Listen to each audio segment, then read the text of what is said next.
SSC Dhaka board 2025-এর completing sentence দেখব 1 মিনিটেই। Let's begin.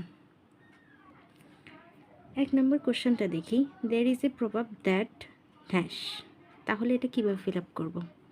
এখন প্রভাব তো শুধু একটা না, অনেকগুলো তো প্রভাব আছে। তাহলে সেক্ষেত্রে আমরা কোন প্রভাবটা লিখব?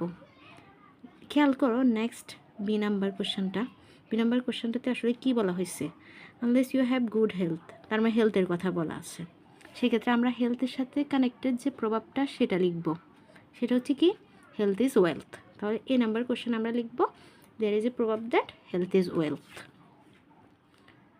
আমরা এটা লিখে ফেললাম, হেলথ ইজ ওয়েলথ। তাহলে আমরা বি নং কোশ্চেনটা দেখি।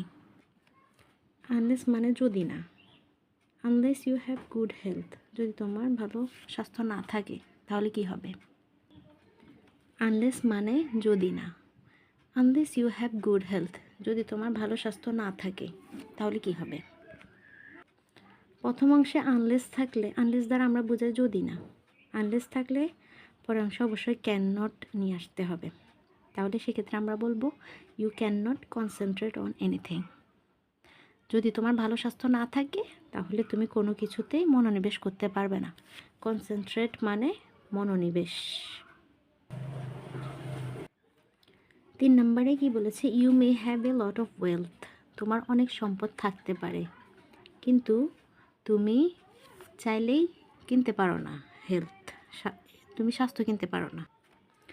You may have a lot of wealth, তোমার অনেক সম্পদ থাকতে পারে। বাকি যে সেন্টেন্সটা এটা কিন্তু অপোজিট লিখবা, ক্যান নট লিখবে। You can not buy health. D number কোশ্চেনে তুলনা বোঝাচ্ছে। Look at it, a healthy poor man is happier than, অর্থাৎ একজন স্বাস্থ্যবান ব্যক্তি গরিব ব্যক্তি কিন্তু হ্যাপি দ্যান, কার চেয়ে হ্যাপি? ধনী লোক থেকে হ্যাপি নিশ্চয়ই। তাহলে সেক্ষেত্রে আমরা লিখতে পারি a healthy poor man is happier than an unhealthy rich man. A healthy poor man হচ্ছে খুশি থাকবে, হ্যাপি থাকবে রিচ ম্যান থেকে। তাহলে রিচ ম্যানটা হতে হবে আনহেলদি, কারণ এক্ষেত্রে সে রিচ এবং আনহেলদি মানুষের থেকে গরিব লোকটা সুখী থাকবে, এটাই বোঝানো হয়েছে। লাস্ট কোশ্চেনটা, in order to have a good health. In order two মানে জন্য, হ্যাভ এ গুড হেলথ ভালো স্বাস্থ্য পাওয়ার জন্য কী করতে হবে? ভালো স্বাস্থ্য পাওয়ার জন্য নিশ্চয়ই ডেলি এক্সারসাইজ করতে হবে। In order to have a good health you must exercise regularly.